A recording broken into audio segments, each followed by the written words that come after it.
Yes, sir. Yes, sir. Let's get it started. One sec.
Yo, yo, yo. What is up? Today is February 7th, 2024, and we have a beautiful stream today. Question is, what is next? Crypto has been very boring, quite frankly, the last couple of weeks, but I had the spidey sense. I was like, something is about to kick up. And sure enough, we got the volatility today. So Bitcoin jumping up. And there's a couple reasons for that. I mean, BlackRock, they are buying a lot. Like not a little bit, but they are buying millions and millions of dollars worth of Bitcoin. Grayscale selling not as much. So we see that net change to the positive side as far as BTC, really being bought up. But not just that, Ethereum making its move. BTC dominance tends to like to stall out somewhere in this time in the cycle. And then this is when Ethereum gets to shine, the layer ones get to shine. Your favorite altcoins, they get to shine. So the question everyone's asking, they look around to the left, to the right. Okay, what's next? What do I do? Where are we going from here? We'll talk about it today. So appreciate y'all for coming through. It's going to be an amazing stream. Do not forget to hit the like button. And if you guys have not subscribed to the channel, definitely subscribe, because we got a lot of, and I'm giving free stuff. Like this is free information. I'm all about giving knowledge to help those who are trying to increase their understanding, within crypto. Crypto is not the easiest thing to get. And so I try to put things in simple terms for the average person. And that turns you into a savvy investor, because, it doesn't matter how much money you have in the market. If you don't know how to look at things and quantify things, you may find yourself on a slippery slope, whether you have $100 in the market or $100,000 in the market. So this is pretty cool, man. We get to see some volatility to the upside, which is pretty nice. I'm liking what I'm seeing thus far. And my thing is this: I know that this thing is really just starting to turn. Any up move, if we start to break through that 48, 49K, it's gonna be explosive, y'all. Like it's not gonna be one of those little, oh, okay, we make it to 40, 50K, 45, 50K. No, it's like we break through 46, 47. There's a good chance, with a lot of signals showing us that we are gonna push up into those 50s, possibly get to the $60,000 range. And that's something that's looking to shape up this year. So that's for BTC. And what does that mean for Ethereum? That looks like $3,000 Ethereum. That looks like $160 Solana. Solana's at $100 right now. We're looking at other coins like Say, Celestia, Phantom, Alluvium, IMX, Gala, all these coins that we've talked about on the channel. They have their opportunity when Bitcoin decides to, pump. But when Ethereum says, hold on now, look, you're not the only player that gets this liquidity. And once Ethereum starts to really accept liquidity, people are going to use the network. That means fee revenue is going to be higher. It's just an expansion of network growth that happens to everything within DeFi that is connected to Ethereum. So chains like Optimism and things like, layer twos, we're talking Arbitrum, we're talking Metis, like all of this stuff attached to Ethereum is going to be beneficiaries of the Ethereum move, is what I like to call it. So good stuff. I appreciate y'all for being here. We're gonna try to trek through a lot of little tidbits. We'll probably hop over to x.com and kind of look at some of the new developments with post-chain, especially. Like there's some, which I consider to be something major.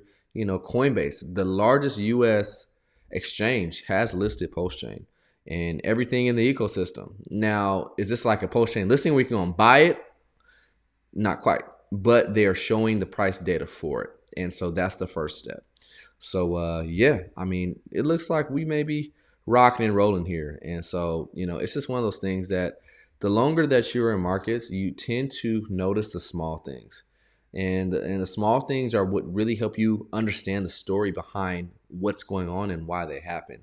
And it's not just looking at like the news or just looking at like any type of just article, but looking at the small developments. Oh, like there's an upgrade here. Oh, okay, I see this is new. Oh, I see that, all these things that we look at on a day-to-day basis, whether it's on-chain data, whether it's being able to, use some of the metrics that I've made here on TradingView, the invite-only scripts, to be able to show you the momentum, the changes of the tide, the swings, the local lows, right? All those things, local highs.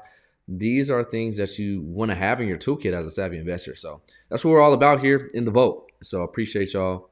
I'm always going to say that. Like, I appreciate you guys. I appreciate you guys. I appreciate you guys.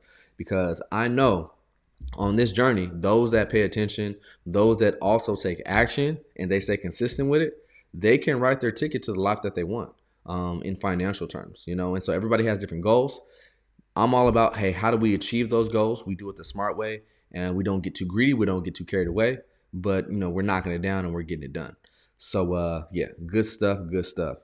Outside of that, I'm curious, like, what are your guys' opinion? We've got a lot of different things that, I could definitely start to comment on in terms of, when there's low volatility, what tends to happen afterwards. And so I think that's why crypto is hard for some people, because they're expecting like that expedient, just boom, just prices going up every second of every day. Now, unfortunately, that's not the case. That really just tends to happen at I would say the last quarter of the whole cycle here. And so as we're past the halfway point, y'all, like we are past the halfway point in this cycle. Now, quarter number 3 is like that, okay, a little bit boring, but as this quarter, or I would say as this year tends to go on, things start to incrementally get a little bit more exciting. That means larger volatility spikes and also some bigger dumps. And so one thing I was saying in the Volts of Crypto, I was telling everybody, I was like, hey, my spidey senses are tingling, even though we didn't have like a huge, or like, Donald Trump would say a huge capitulation that everybody's looking for. Like, oh, we got to go down 40, 50% in price for us to be able to get into like an investable low, a local low. That doesn't always happen in a bullish trend. So, be grateful if Bitcoin pulls back 15, 20%. If Ethereum pulls back 15, 20, 25%. Those are still little nuggets. Now, do you got to go hard in the paint? Maybe not, but still, those are still ways to stack coins because at the end of the day, that's what it's all about. It's trying to stack your portfolio, stack the coins that you need to have for the long run or for the rest of this bull cycle at least, and say, okay, cool, I've allocated enough to this market to feel comfortable, and that's the number that you have to decide.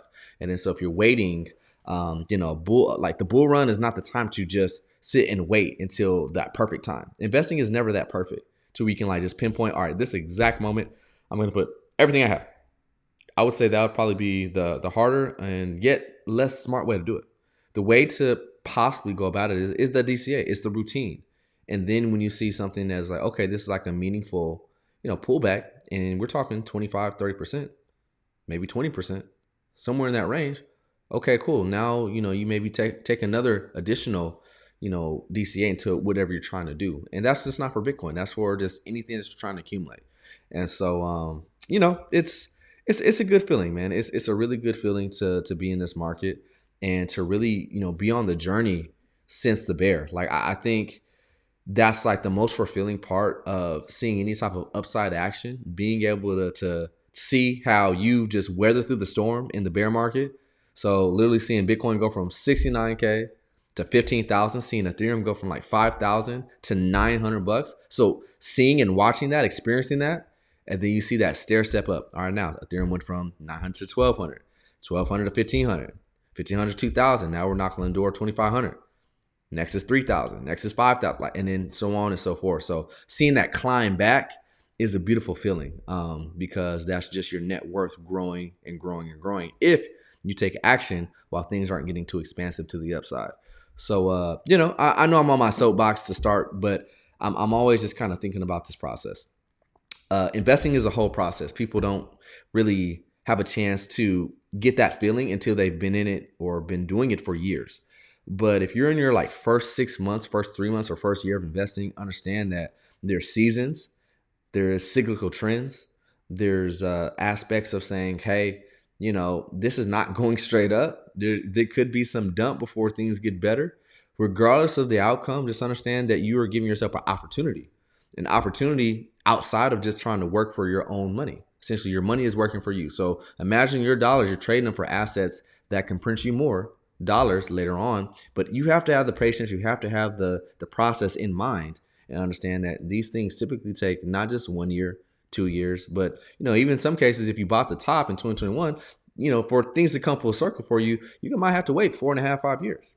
But still, in the grand scheme of things, 5 years, and let's say you end up getting a 5x, that's still more comparable in terms of like relative gain to the upside, better than anything else. Like you're not even going to get a 5x in most situations in the stock market in 5 years. You'll be lucky if you get a 2x. So with that being said, patience is always a virtue. But patience when it comes to allocating to a market that has exponential potential, that's maybe where you don't want to have so much patience. You need to take consistent action. And maybe you start small. Maybe you say, hey, maybe I just feel it out. But you'd rather feel it out instead of doing nothing. And so I'll leave y'all with that. We're going to get into some things. I'm just go straight into it. And we're really going to get a chance to feel out what the sentiment is on, especially with this little pump up on Twitter, and ask ourselves what's next. We'll do a little bit of TA here.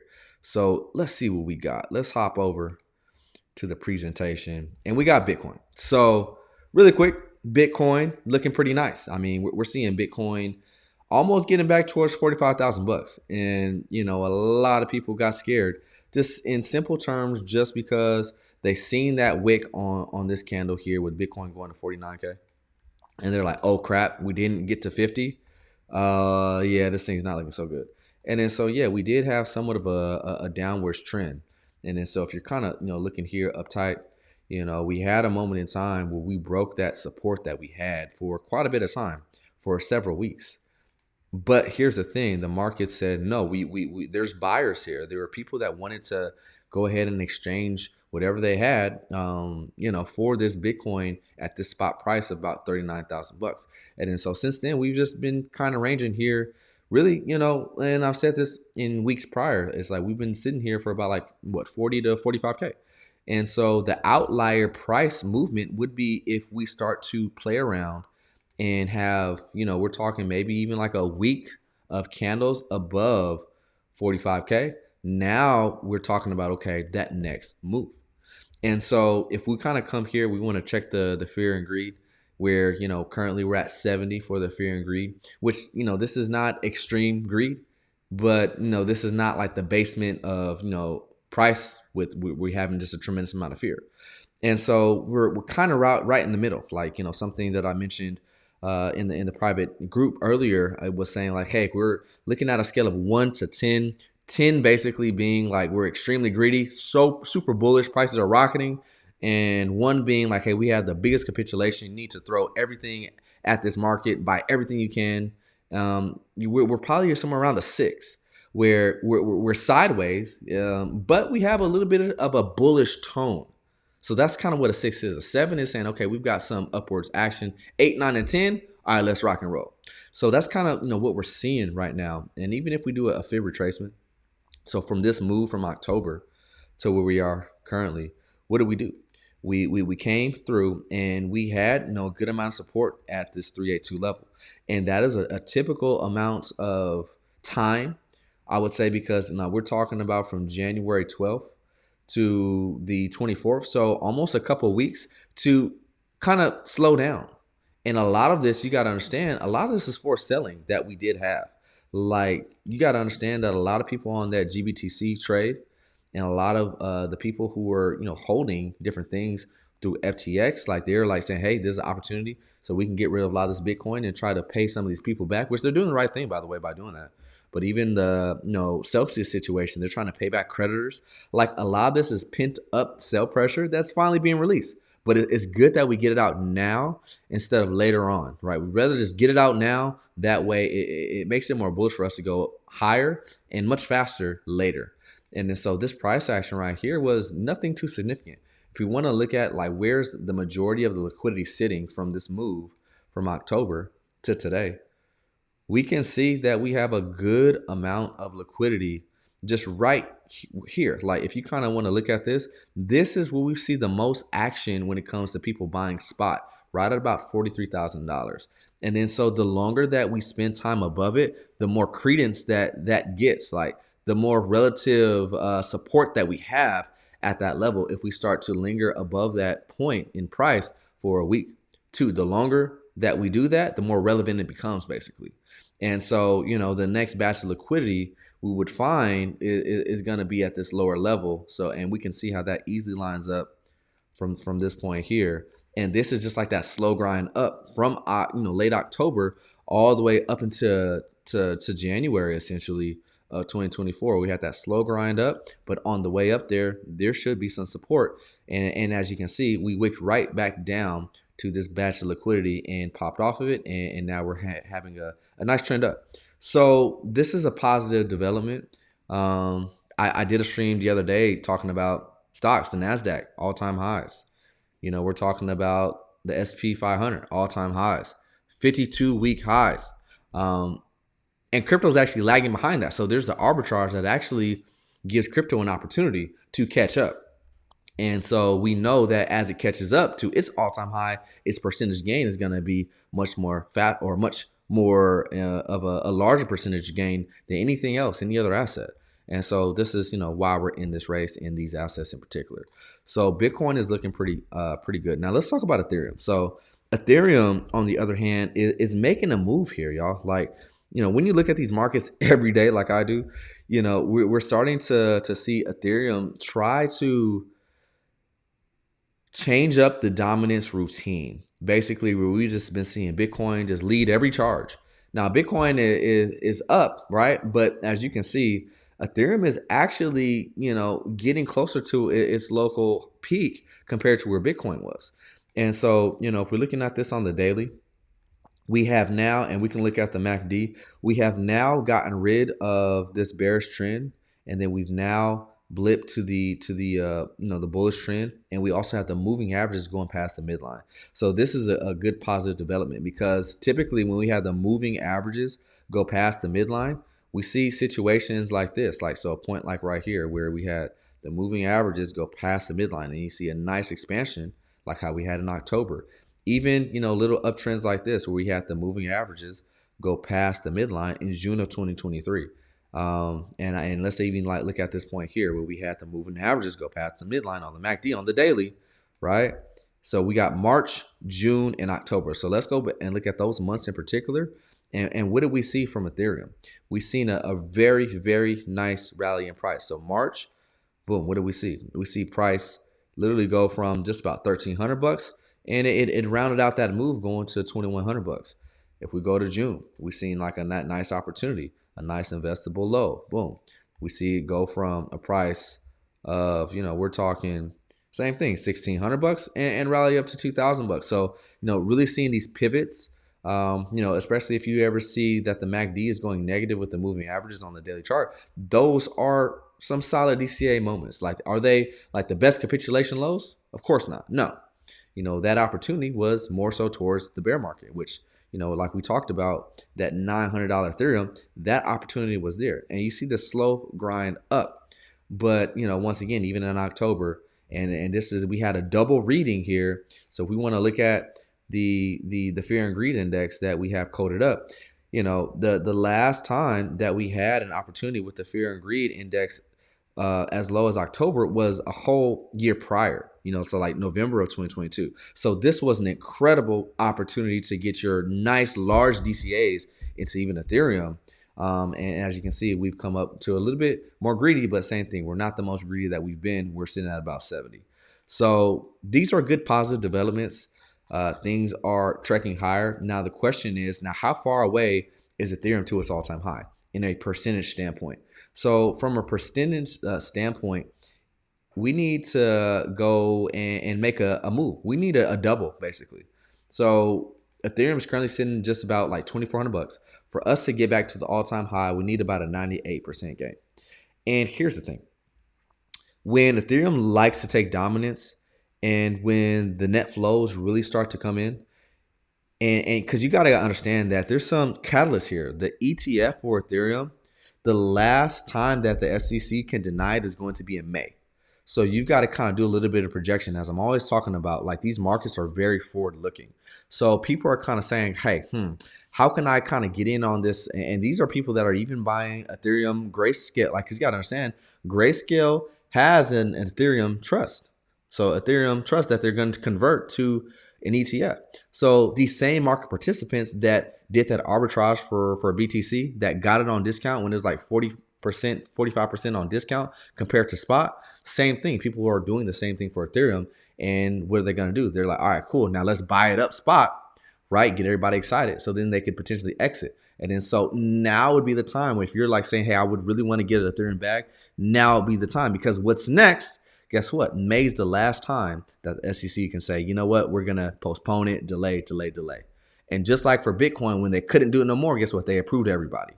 So, there's no reason why they should not approve Ethereum, just because just with the courts really, believe it or not, they've been showing crypto more love than anybody else within the governing body, the actual courts, not these figureheads, not Jerome Powell, not Janet Yellen, not Joe Biden. None of these characters really have a substantial like hold on crypto, and that none of them have actually typically helped at all. But the actual court system, like when this stuff goes to court, so Coinbase versus SEC, Grayscale versus the SEC, Richard Hart versus SEC, like they are whipping the SEC in court. And that means the court is doing the right thing here. And then so with that being said, the court was the biggest reason why they're like, you know what? Nah, you can't continue to postpone BTC ETF. Everybody's approved. And then so understand, as we look forward, we're going to see this situation for Ethereum have a nice trend. Like, that's what's next. So if nobody told you that, I'm telling you here on this stream. So Ethereum, it's looking very, very steady. If we want to look at this on a weekly time frame, I love looking at charts on the weekly and the monthly, because that gives you just the overall understanding of, what's really going on. So if we look at Ethereum on the weekly time frame, one thing that we can see is, we're, like I said, and I like to look at the fear and greed because it lets me know, for Ethereum in particular, or just any asset on the weekly time frame, how long is this accumulation range? And so really since June of 2022, we've had a nice accumulation range for Ethereum. Now we're starting to trend higher. And then so like this move, for example, from 2020, so March of 2020, to August of 2020, that was the beginning of a large move. And as you can see, it kind of pulsated up at the top end of the greed and fear indicator, and that lets you know, okay, cool. The longer that we spend up here, the higher that the risk becomes. So be an investor when there's lower risk, right? Like we're not even here up at 80 on the weekly. That lets you know, okay, cool. I'm not investing in a high volatile time period, which you'd rather that, because when things are volatile, that means you're chasing price, especially to the upside. So, things are looking like right in the middle of the road on the weekly time scale for Ethereum. But that just lets me know, okay, cool, right in the middle of the road. That means we have a nice price expansion that has the capability of happening, especially with easy monetary policy, which same thing. A lot of these things line up. Jerome Powell, he did a 60 minutes interview the other day, and he was simply saying, hey, rate cuts are due for this year, and there's a good chance that, somewhere in the middle of the year to summer, we could see that. And so that's right around the same time where the ETF for Ethereum could be passed. So we're talking, May, June, July. That's right there in the bulk of the middle of the year. So we have, like I said, catalyst. Now, you don't want to wait till that time to say, okay, well, let me go and do something. You need to look ahead of time, 4, 6, 8 months, a year if you can. And so, as we see ETH up, up, up, and more up, going into its second, real cycle. We had, well, I would say third cycle, excuse me. So we had its first cycle where we seen Ethereum go from literally nothing, pennies. So we're talking 50 cents all the way up to $1,400, came down to $96. Then it went from $96 to just about, we're talking about 5,000, give or take. And let's bring that all the way to the top. Then it came back down to about $900. So from $900, where will we find ourselves? 6,000, 7,000, 10,000. I think that's right in range, and so and what are we looking for during an easy monetary policy year, and that has 2025 written all over it. So this is kind of what we're dealing with. As you can see, I mean, you can choose any point in this chart, but let's say you're someone that participated from COVID of 2020, you're still up 12x on your money. So there's a very big importance of not waiting to the tip top of the bull run to make your moves here in crypto. So things are looking pretty good for Ethereum. In other news, post-chain. This is pretty big. So breaking, all Richard Heart tokens have just been listed on Coinbase. This is pretty good because, we're talking Hex on post-chain, post-Hex.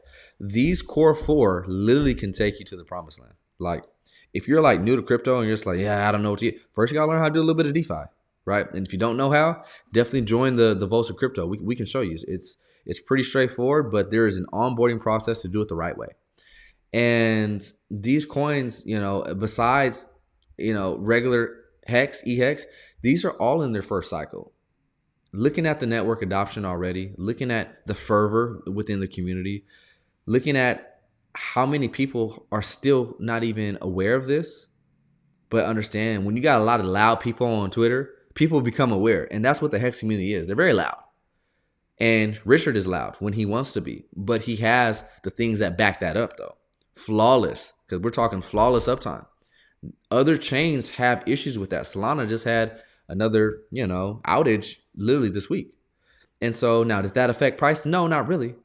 But the thing is, like, understanding what is actually useful, what actually has somewhat of an adoption, and what is trustworthy in crypto is something to really think about for the long side of things. Like the long trade, we're talking about 5-10 years from now. You want to be able to say, hey, the things that I have has those parameters, that it has the essence of, trustworthiness. There isn't something I have to worry about, like, oh, is this gonna rug, or is this gonna have an outage, or I cannot get access to my funds. That's the issue that, when people have coins on exchange, they have that issue.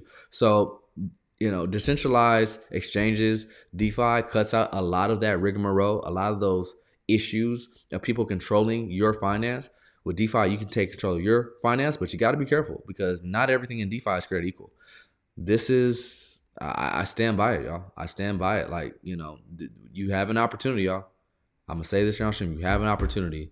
Get into this ecosystem before we don't see price like this again. Because what's next What is next? Richard's a very crafty guy. He's very smart. He knows exactly what he's doing. Yes, he can be very quiet, but the chain can speak for itself.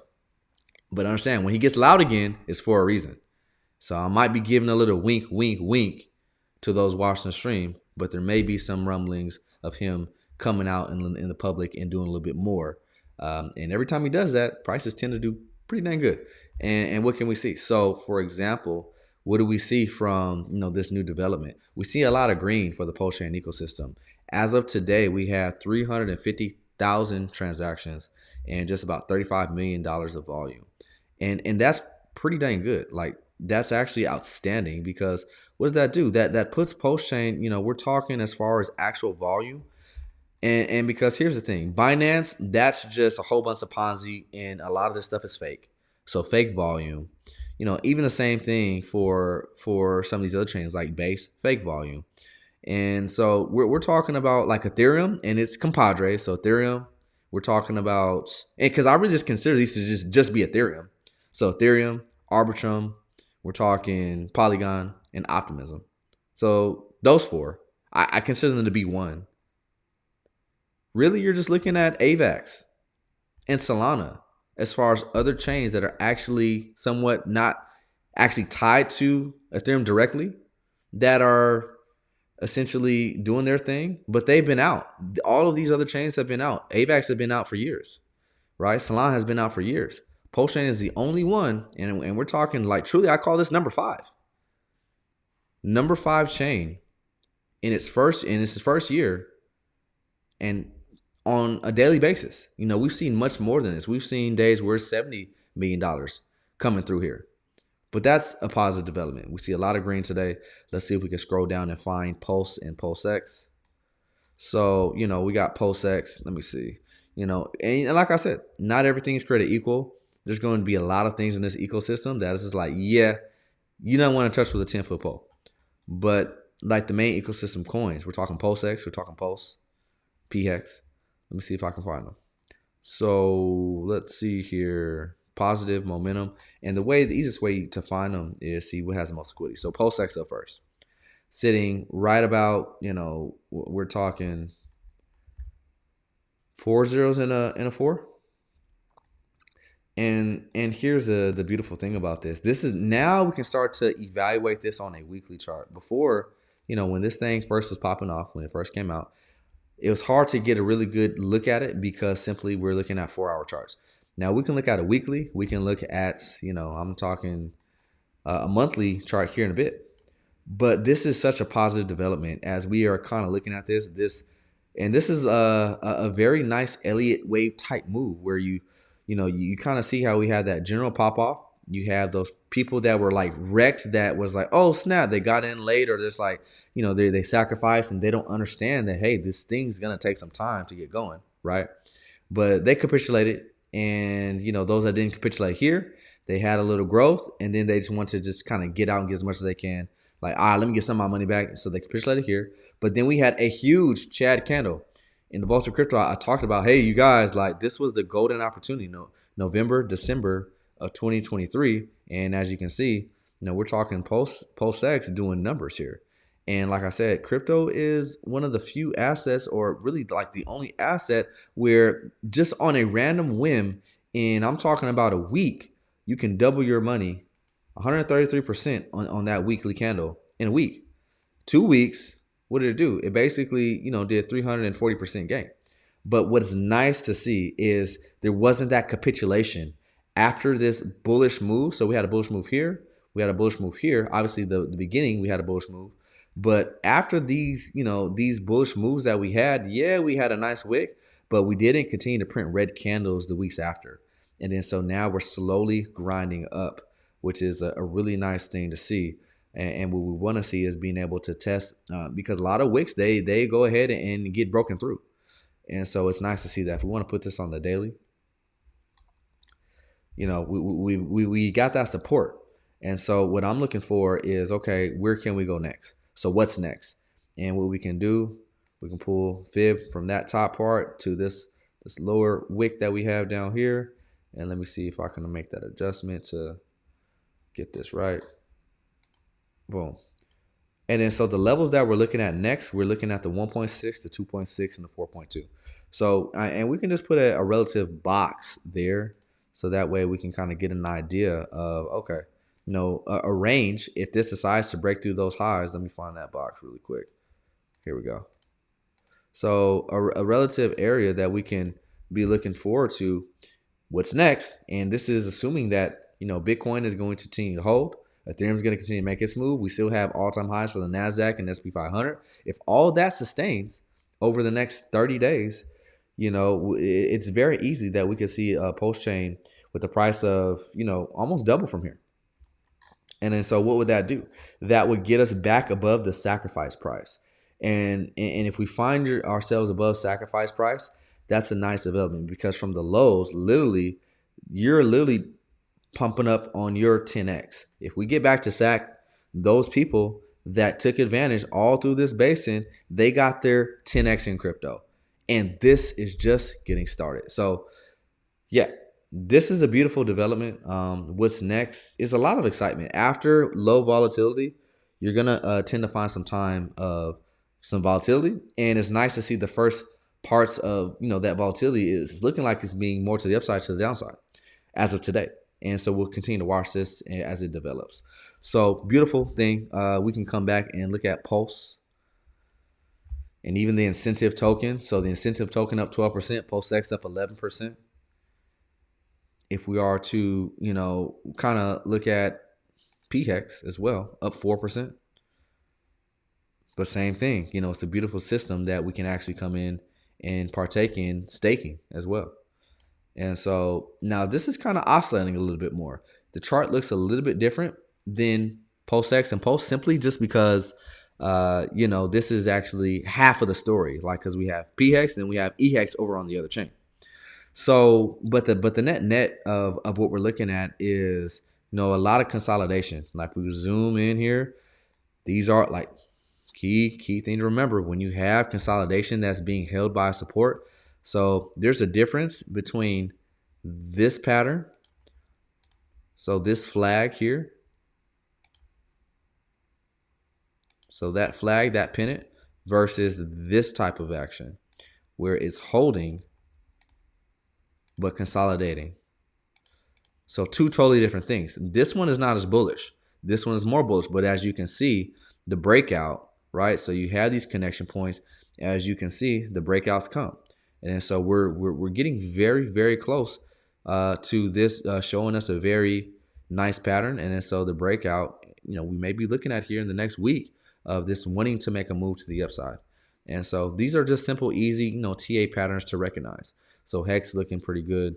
But that's just half the story. If we want to look at the full story, we can look at Hex Combinator. That's going to put the EHEX price, so Hex Combinator, and the PHEX price together. So as of right now, we look at both of them. Let me see. Do they still have it on here? So that's just the EHEX side. And if you really just want to add them together, so we're looking at 2 zeros and a 7, so basically like 2 zeros and an 8, and then 1 cent. So we're looking about like 2 cents and some change, and the numbers are there, right? The numbers are there. Like, people wanted cheap Hex, they wanted below 5 cent Hex. We've had it. Now, will you be the cohort of people that grab it down here?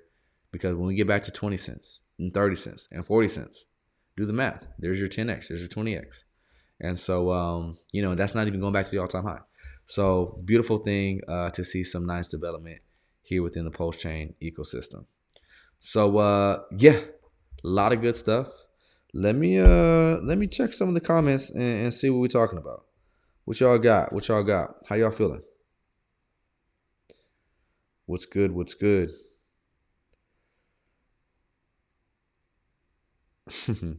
Yeah, for sure. Let me see here. Which one do I want to go ahead and talk about?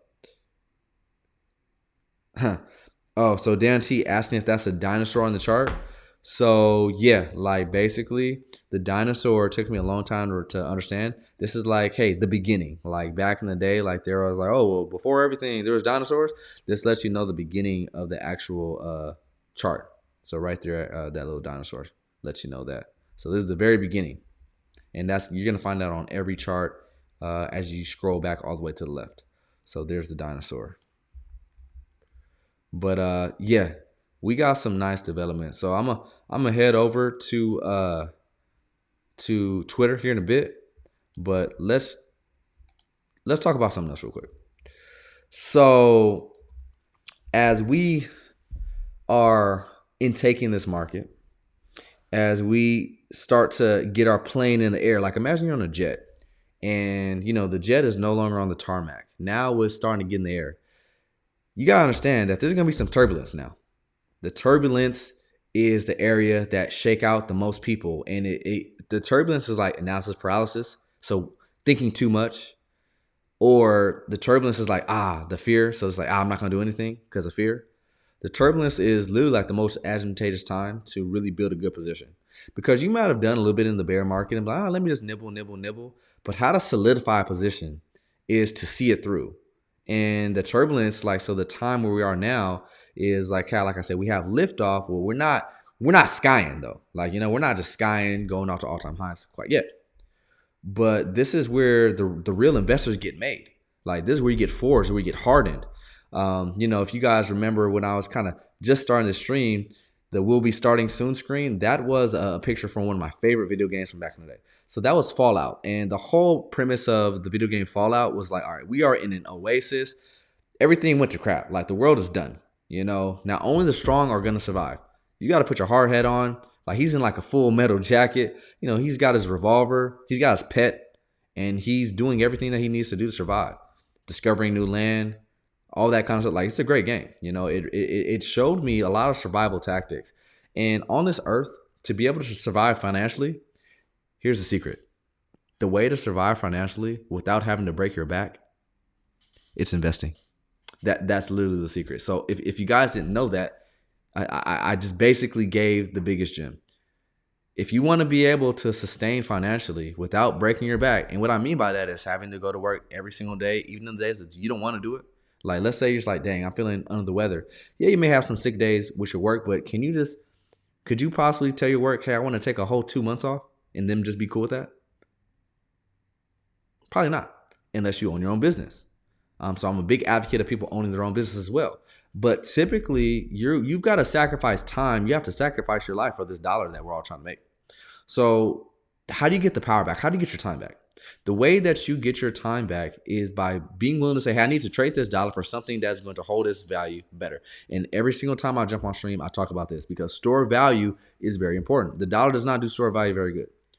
Typically, people know about real estate. Okay, store value, but typically you're talking 20, 30 years for maybe 3x, 4x on your money. And then after that said, there's negative externalities. You got to pay taxes. If you don't, guess what? They'll take that real estate. If you don't pay that insurance, guess what? They'll take that real estate. All that stuff. Crypto is a beautiful thing because you can custody it yourself. Yes, more volatile, but the key is to the upside more to the downside. And then so the beautiful thing about it is you're able to get some of your purchasing power back that you've been getting stolen from you every time they make more money, every time they do any type of stimulus, any type of new debt. All of this stuff is bad for the common folk, bad for the people using the system. So as we are using the fiat system, understand that the more that you just sit there and let the system use you and not take any action outside the system, the more you're going to have to work. And that's just how it is because things are not going to get easier. Inflation is going to continue to outpace just the standard understanding of like what people think that they need to save. Inflation in terms of like the amount of money that gets created, we're talking about 10%. So that means 10%, like your purchasing power is 10% gone, just vamoose, gone. So you got to realize that this is the hidden policy that if you're not paying attention, you're just going to go with it. And you're just going to walk around like, I wonder what's going on. Like what's going on is the system that we're in is taking advantage of you. So you got to get out of it to an extent. Diversify if you need to, but you need the fastest horse. The fastest horse, as I said many times, is cryptocurrency. So learn about it. It's worth it. It's worth it. And what you'll find is you would make a good decision, but you got to stick with it. You can't just do it for a month. You can't just do it for a year. Like, you got to make this. It's like a bill. Like, imagine you're doing you got to pay your utility bill. You're doing your DCAs like that consistently. Because guess what? You got to see like crypto as like almost like a need. Like, you need to be able to set yourself apart. And so crypto is a great way to do that. Just like how you need electricity, that means you're going to pay that bill every single month. So see it in those terms, right? It really is that important if you're really serious about trying to get some of your time back, some of your independence back financially. And that's a beautiful thing, because you can spend it doing things that you like, spending time with people that you love, versus gotta wake up, let me put this backpack on or put this hard hat on and have to basically slave away. That's essentially what it is, without saying it. Like, that's to an extent kind of what's going on. And so yeah, I'm all about that. So we have an opportunity, y'all. We have an opportunity. You've got to take advantage. You cannot be passive. Like, one thing that I can say is the people that I know that have been successful in life, they have time where they just work. They don't do much talking. They understand the difference between a risk, and they understand the difference between like, hey, this is a waste of my time, an educated risk. They understand the aspect of saying, hey, when I see the opportunity, I'm going to take it. You may not know what is on the other side 100%, but that's life. Like, at the end of the day, you don't know what tomorrow's going to look like for you.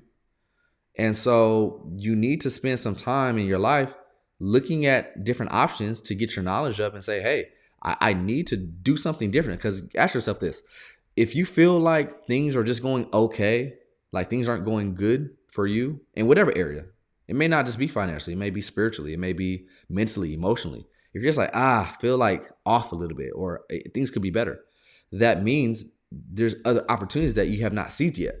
So they're out here, and there's people like me that are saying, hey, here's what they look like. Now it's on you. The opportunity can be right in your face, but it's only on you to take it. And so, like I said, you're not going to know the exacts of everything, but as long as you do things incrementally, and crypto allows you to do that. You can literally go on Coinbase right now and buy $20 worth of whatever, Solana. But if you did that every single week for the rest of this year, I wonder what could happen. That consistency is key. Maybe it starts off with $20, and then you say, all right, cool, let me do $200 a month. And then you start to say, okay, I'm understanding about the chain. Hey, might have some outages, but a lot of times doesn't affect price, especially when there's that network adoption. But maybe something like Ethereum, something a little bit more basic, but still has good asymmetrical return availability. You say, all right, $200 a month for the rest of the year. I wonder what that can do for you. Because think about it. I mean, because let's say you do that for 10 months. So you're talking about $2,000. Now, you got to ask yourself, that $2,000, if it just sits there, in a year's time, we already know it's going to get eaten to inflation. So it's probably going to really be worth more like, $1,900. But the chance of you spending that is probably pretty high on things that probably won't help you this next year.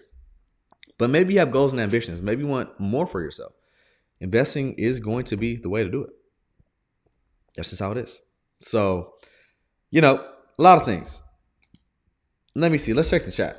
I have not done that yet, and I'm not meaning to avoid the chat, but I really got a lot to say today. It's been a while since we've been on stream, so let's see what we got. Yes, please, definitely, y'all have to like the subscribe button. So let me see. Why can I get this up here? It's not popping up. Time out. These need to pop up on screen. What's going on here? So we got Smooth Brain in here. We got Blue Diesel in here. We got Dan T. Mr. LePage, largely in charge. Wade, what's good? So if y'all noticing, I got this new system. I'm really loving it. It's really helping these streams come out in much more quality. I will figure out why these chats are not popping up. But in the meantime, I will just read them. So now let's kind of hop over to Twitter really quickly. So let's look at this. We'll go here. And there's a couple memes that I kind of want to look at briefly, just briefly. All right, check it out. And I'll do some splaining after that.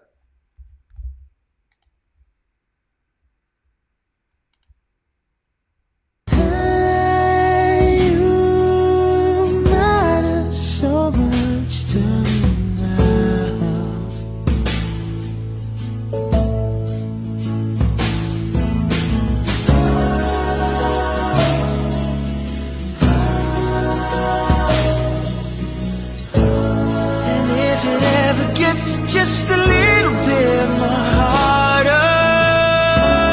All right, so I'm not trying to get too sentimental with it, but the caption is everything. The person who advised you to buy BTC at 15K in 2022. Um, and here's the thing. Yeah, check the streams. We were talking all through that time. Hey, y'all, this is like one of them fire sales. We may want to take a look at this, but especially for Ethereum at that $900 Ethereum, I'm like, all right, I got my guy over here. I got my man. I got my guy, Wade. He's been tuning in this whole time. All right, cool. Like, let's take action. I know Wade got some $900 Ethereum. My man Jay Hill, right? We were talking at this time, like, oh, we all got that $900 Ethereum, and all these other coins along the way too. But it's just like, this is the best feeling. It was like, when you're doing this thing, you got somebody on the right of you. Like, oh, okay, look, I'm watching your back. That's what I'm trying to do for everybody here on the stream. Like, I'm watching everybody's back in terms of saying, not just saying, telling you what to do. Like, it's not one of those type of things. Basically, like saying, I'm watching your back from trying to like wake you up, like wake up, right? I'm watching your back, telling you this, like, the system is not built for you to win if you just sit there and do nothing. So that's the first thing. But then also trying to give you guys the knowledge, the tools to equip you in how to navigate these ecosystems. So, something very important to think about. So question up here. So we say when prices are going to the moon, people will buy. When prices are low, people will not buy. And so this is key, because this is being able to say, I need to be counterintuitive. So flip everything on its head to what everyone else does. And that's the key, because most people are on the long-term time scale are going to be hurting.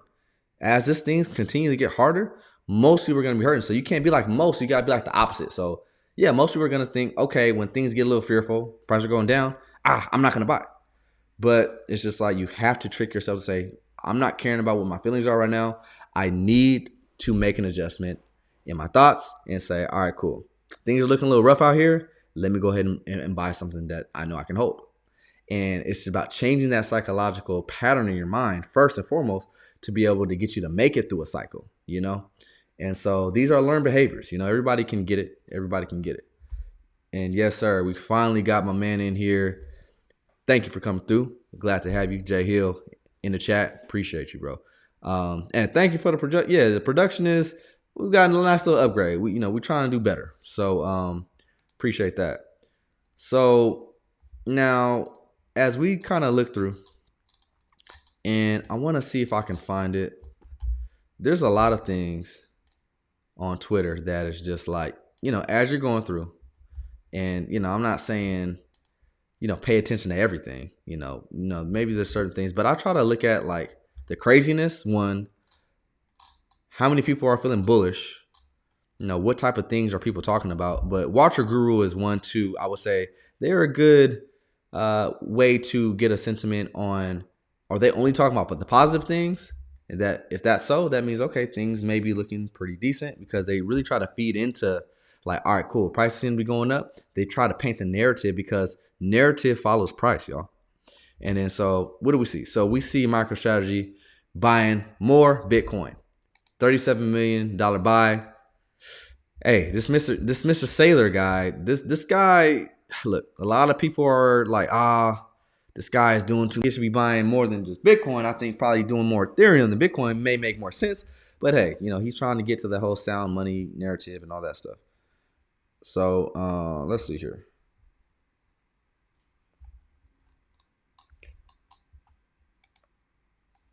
Outside of that, let me see if we can see some other good stuff here.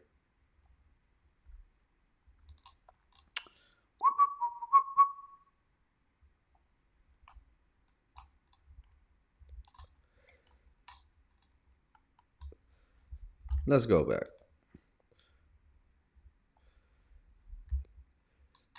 If X.com doesn't want to comply, then I'll have to go back onto my soapbox. All right. So I'll go back.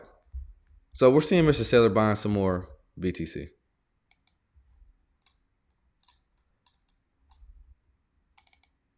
And, and the thing is this, like, I really love to see when people,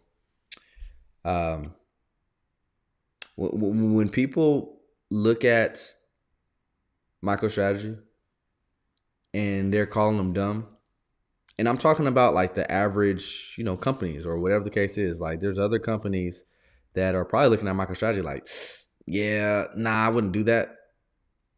That lets me know that majority of TradFi still ain't taking BTC serious, because you got to ask yourself this question. Where's the most of the money at? And I talked about this aspect on a couple streams ago, where I was basically saying, for the baby boomers, and these are the people in power. So your Janet Yellen's, your, what's her name? Pelosi, Nancy Pelosi. If you follow her trades, if you follow her, what she's bought over the years, she's been spot on since she's been, in her position, man. It's crazy. Like, how is she worth so much? But anyways, like these people that are in power, they have their wealth stored up. Now, the question is where? And what a lot of people don't recognize is most of these baby boomers have their wealth stored up in the stock market. So you got to ask yourself, why is the stock market just like, it doesn't make sense almost. Like we have had the highest interest rates in 40 years. Why is the NASDAQ doing all-time highs? Why is the S&P 500 doing all-time highs? You got to understand, they are propping themselves up because think about it. You got to ask yourself, do you really think that they would let a 2009 type situation happen while they're at the age that they're at? Like imagine we have like a 40% drop off in the SP 500 over the span of like 6 months, 8 months. Now, that would mean Nancy Pelosi's wealth would probably drop by half. They would get heart attacks. Like think about it, they literally would get a dang heart attack at their age if they lost half of their wealth. So you got to understand, they got new things in place. So COVID was a test. Like COVID was all right, cool. Like if we go ahead and have a situation where things are looking bad economically, boom, that quantitative easing came back quick, because April, May, and June of 2020 was like literally straight back up. And so if we do have, and I said all the time, even if we had a 30% dip, a COVID moment from the prices today for the NASDAQ, guess what? People who bought that bottom basin in 2022 and 2023, they'd still be in profit. So that just lets you know, man, it is risk on right now. Like when people are just doing all like this whole time, people are saying, oh, this recession stuff. I'm just like, I'm not seeing it, y'all. Like I'm just not. And it's just because the people in power, if they don't want a recession in the grand scheme of things, they're not going to have it because they are in control. And it had it written all over the things that they were doing, that they're like, hey, they're trying to protect things. They're coming in where they need to. They did the bank term funding program to help these banks, these regional banks that went down. Like they're doing everything that they can to prop things up. And you understand that all of this is fake anyway. Like all of these markets are just literally people saying, hey, there's value somewhere. Hey, let me put my money where I think that value is. So it's a consensus agreement. And crypto is gaining exponentially on that consensus agreement day by day by day. People need returns. People need yield. As things get harder, people are going to search it out. And if you're saying, hey, like, my old 60-40 portfolio ain't getting it, don't worry. Crypto will roll across your screen. Give it 2 years, 5 years. At some point within the decade, by 2020, crypto is going to come across a lot of people's like desk. And about like 20% of them are going to say, let me try. But 20% of hundreds of millions of people is enough for BTC to be $500,000 by 2030. Is enough for Ethereum to be $50,000 by 2030. Like by post-chain, I don't even want to say what's going to be in 2030. I got my validator right here. Just print me more post-chain every day. It's a beautiful thing. But like, so when you think long-term time scale, you think about the people in power, you think about the election coming up, you think about what interest rates are going to be doing, you think about all the things that's going to keep happening. They have to keep making more money. Why? Because they have to continue to pay off the debt that seemingly just keeps growing. We're at $34 trillion in debt. That is ridiculous. Even Jerome Powell, I played the clip in the stream, he said we are not on a sustainable path long term. This is the person that is the figurehead of controlling all the money, saying we're not on a sustainable path long term. And that's like the rest of this decade. So what does that mean? What's next? Topic of the theme. What is next? That means, guess what? They've got to continue to try to float the boat, try to prop it up to a system that they know is going to fail at some point. Propping it up looks like adding new debt to the system. New debt means new money. M2 supply goes up. Hey, you got a little bit more. He's got a little bit more. Interest rates come down. Okay, people can leverage up more. That means prices are going to go up. It's the same repetitive cycle over and over a year or cycle by cycle. And in crypto, these are every 4 years, And so it's a beautiful thing that, we get to partake in being on the up and up within the knowledge standpoint of knowing how this stuff works, y'all. Like, trust me, y'all watching this stream, y'all maybe heard me say this probably like a gazillion times, or if you watch for the first time, you're hearing it for the first time. But the average person does not know this stuff is happening, and it's like it's mind-boggling to me, to be honest. Like, so, things to really think about. So yeah, what else we got? Let me see if I can pull up this here. So let's go back over to Twitter. We got Janet Yellen saying a couple things. So Janet Yellen calls on Congress to pass crypto legislation. Let's listen. Price volatility. Council is focused on digital assets and related risks, such as from runs on crypto asset platforms and stablecoins. Potential. Time out really quick. The fact that she just can't get up there and just talk, the fact that they have to read this stuff script by script, line by line, that should just let you know they are actors. That's what an actor does. They can't just speak from what they think and how they feel and what they really want to do. It has to be approved by 5 or 6 people. It's got to be rewritten 5 or 6 times, edited, all that kind of stuff. Then they are going to go present it. But here's the thing. The people that she's reading this to, they already know what she's going to say. It's all an act. But they're putting it up for us to take a look. So let's see. Vulnerabilities from crypto asset price volatility and the proliferation of platforms acting outside of or out of compliance with applicable laws and regulations. Applicable rules and regulations should be enforced, and Congress should pass legislation to provide for the regulation of stablecoins and of the spot market for crypto assets that are not securities. We look forward to continuing to engage with Congress on this. With this overview, I look forward to taking your questions on these. And the Council is focused on So, believe it or not, like I said, they have not really been trying to help when it comes to the progression of cryptocurrency. This little tidbit from the actor, she's actually trying to pivot and say something completely different than what she was saying a year ago. It's kind of crazy. Like, they all hated crypto, but now they're calling for, okay, cool, maybe we need a little bit more legislation to try to move this forward.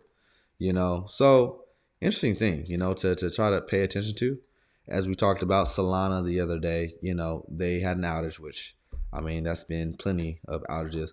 But I want to see, let's see if we can do a little bit of searching here for the situation with, the net flows for the ETF. So let's look at, let's see, IBIT.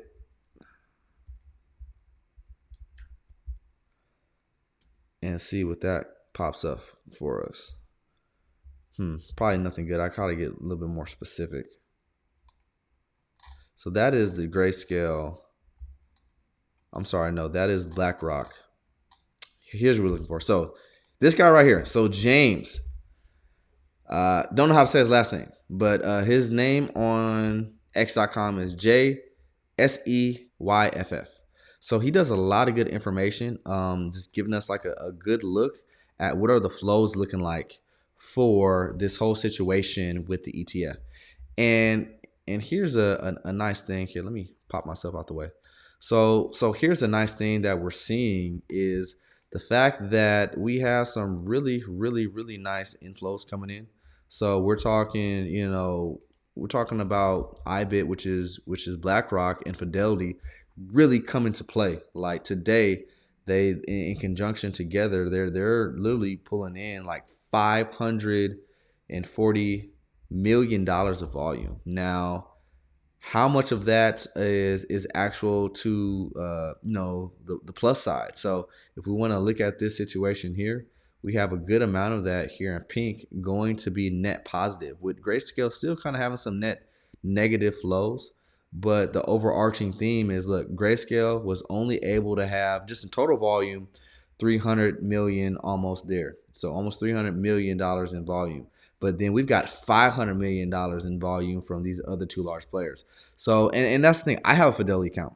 They're literally trying to market crypto. If you download Fidelity right now on your phone, try to open up an investment account, the first thing you're going to see is, oh snap, what ETF? BTC ETF, crypto. Like, all right, Fidelity.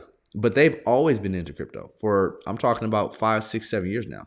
So not always, but for a long time. So that's something interesting. And BlackRock, you already know, they are looking out for their best interest. They're going to be, I mean, look, if y'all don't see it, as much as they're buying, like it's about to get real. Like them guys are serious because they're buying hundreds of millions of dollars a day, and it doesn't look like they're gonna stop. So he's a good follow, and if you definitely want to continue to track this situation with Bitcoin ETF, and then so here's another look. So what do we have? So putting this here to keep it in the thread, basically should have been more clear. Crossing 1 billion isn't that big of a deal for the Bitcoin ETFs. It's a tick up from recent days, but still far below the first couple of weeks of trading.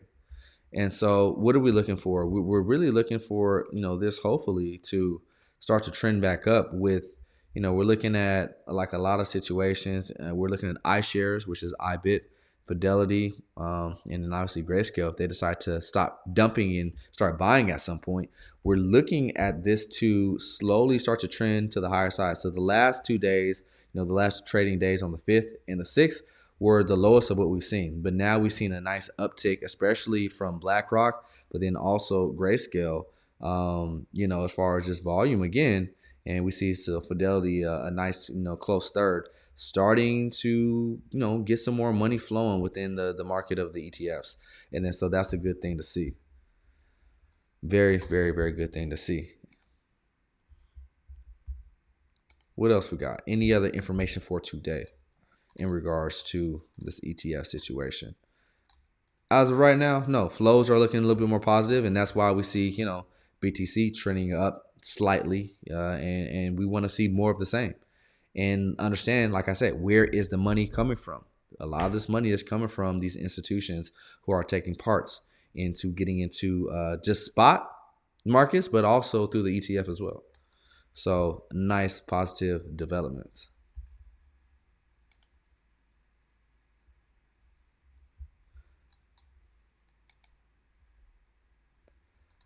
All right, now here's something I do want to talk about. So the NASDAQ. Now, when we're talking about the NASDAQ, can we see the whole thing? Nah, we can't see the whole article. We got to subscribe. Nah, we're not going to subscribe. We might just be able to look at it right here. So we're looking at the NASDAQ versus the NASDAQ breadth. So a breadth is basically a breadth signal, basically looking at momentum and strength of momentum. And then so one thing that we're seeing is a big divergence between actual price and breadth. And look at what they're saying here. That's only happened once before, August 8th, 1929. Why Wall Street is suddenly freaking out about the market collapsing internals. Okay, so now this is a whole article here. And you got to be able to read in between the lines, y'all. So you may be looking at this and get very fearful. Like, oh, snap. Like this chart in red is going down, but price is going up. This means, oh, man, we've got to come down, Understand that through time, markets are going to be cyclical, but through time, things are going to change. The volatility of moves aren't going to be as crazy, particularly in some certain cases. But in sequence, you have to understand that the dynamics of markets change as new options become available. So, one thing to really look at is where do you see the biggest part of this divergence is at this top. That's 2021. There's so many other things that have changed since that moment in time. Interest rates being one of them. As we start to see this divergence, and especially, from this time where the NASDAQ decides to just keep going up, but the breadth is like, still not as volatile. This is letting us know that there's something that these people who allocated money to this market that they know that the rest of everybody doesn't. Uh, like you gotta understand, people just don't allocate large sums of money like this just on a whim.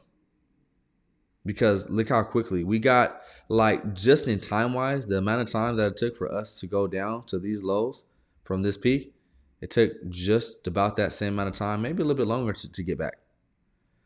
And so if you're trying to project out 2 years, 3 years from now, and look at what's ahead of us, there's easy monetary policy coming, or an easing of markets, within interest rates. Now, we may have a little dump, but a lot of the stuff was priced in 2022, in the beginning of 2023, y'all. And that's why people who are savvy enough to understand that, hey, it's been priced in, they've got back in the game. And, so that when I read this chart and I look at that, this is what that tells me. So, key thing to kind of start to think about as we're looking at these markets. Let's see. Let's trek over to the Volster Crypto website. So, really quickly, for those of you watching, if you need a little bit more help, if you need a little bit more, reassurance that you've got something good going for yourself, or you need to understand portfolio allocation, if you want to get access to a lot of good information, invite-only indicators. So indicators that help you buy local bottoms, and when it comes to selling these macro tops, got indicators for that. That indicator that I showed you guys, the fear and greed for every asset, is available. Hit the join now.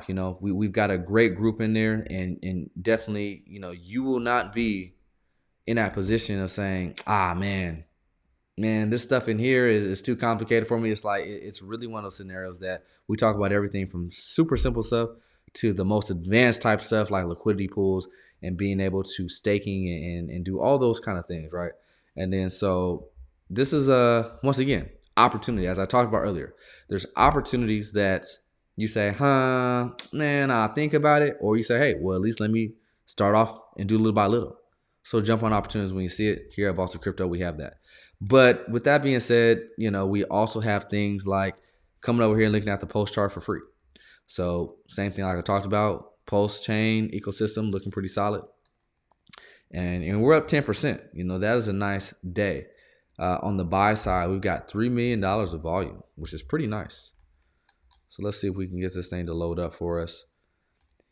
Let's see, we may be able to look at who is buying, like who out here is buying big bags of Pulse.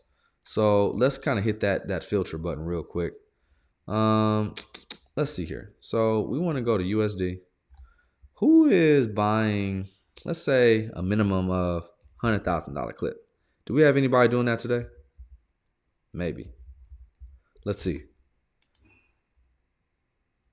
Well, on the sell side, there's some people taking some profits, but regardless of all that sell side pressure, guess what? We've got this big old candle here. And so I want to see, let's see if we can just do just the buys. So we got some participants, really nobody coming in seriously with major liquidity. And let's see if we can see this. Let's scroll down on this a little bit more. So there's nobody with major liquidity coming in with, I'm talking about 100K plus on like a spot buy within the last week. We had that 9 days ago, 10 days ago, 12 days ago, and especially on this day, which is 19 days ago, where we had several clips of 100K plus. And this is the thing. There's major, like, because let's put this up, like, because this response right here, 100 racks, yes sir. Like, there's people with money like that out here. For them, this is just really a drop in the bucket.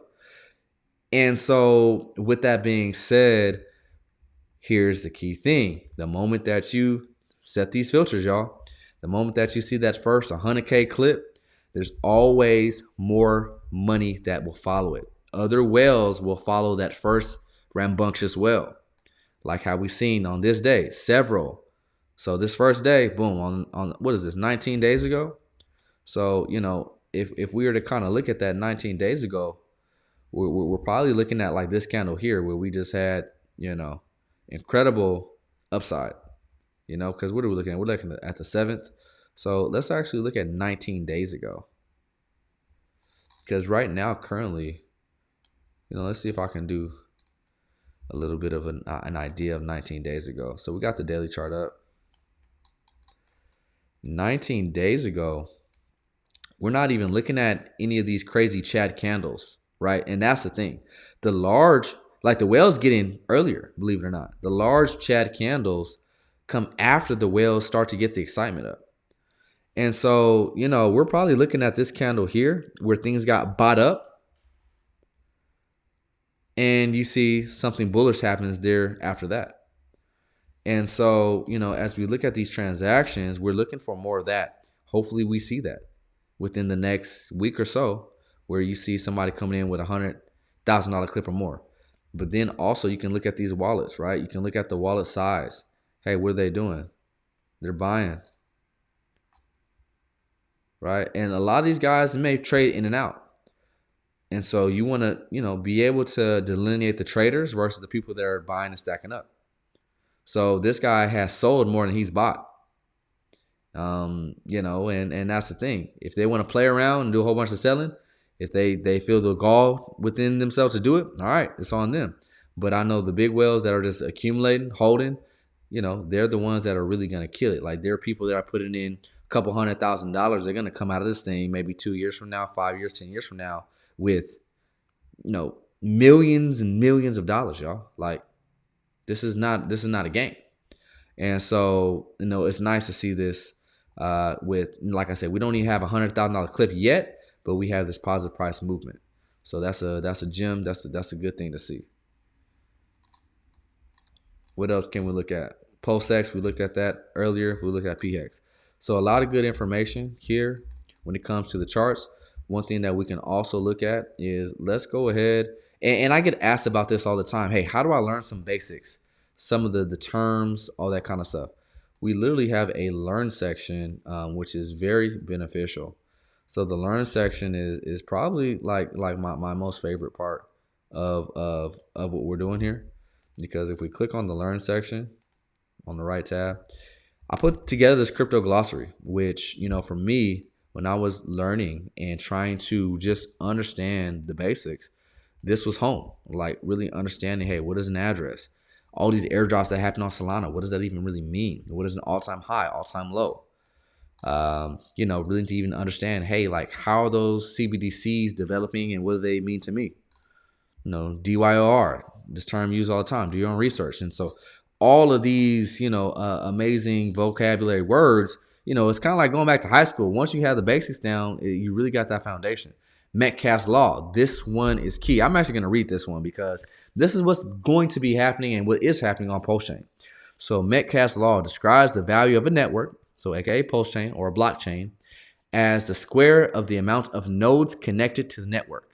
So one thing to also monitor is the following: nodes or participants, so people using actively the network. So for example, if a network has 10 nodes, then the value is 10 times 10, which is 100. So Metcalfe's law is used to mathematically describe network effects. And that's what everything is. When you go to church, that's a network effect. You're being around people that are trying to go in the same direction as you. You go to that church, for example, you have a good time, you got some value from it, you go tell a friend, then they come to church with you the next week. Same thing, right? You look at a market, for example.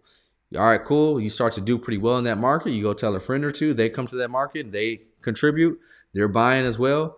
This is when the multiplier effects happen, when you have everyone doing this. And so with Postchain, when these green candles come, like I said, the Hex ecosystem, the Richard Heart ecosystem are some of the loudest people in all of crypto. When they start to make serious money, guess what? Everybody in crypto is going to know. There's going to be a lot of haters, but a lot of people saying, hey, I want a taste. And then so, for example, if we were to like go to gopost.com, we can look at the network and see, okay, how many people are active? What are the transactions looking like? Are we on a smooth, steady trajectory to the upside? Because if we have a 10x simply in the amount of people that are engaging in the network, that's how you get your 100x in price. The math is right here, and that's due to Metcalfe's law. So huge thing to understand.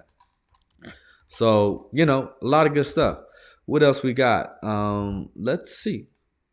if we can look at some on-chain data here. So we may be able to look and see kind of what are some of the inflows for Ethereum to exchanges. And, we got the fear and greed coming back up to about 66. We were in like that 55, 50 range not too long ago. But the key is, all right, so if we can understand supply and profit, and so let's see if we can get this to boot up for us real quick.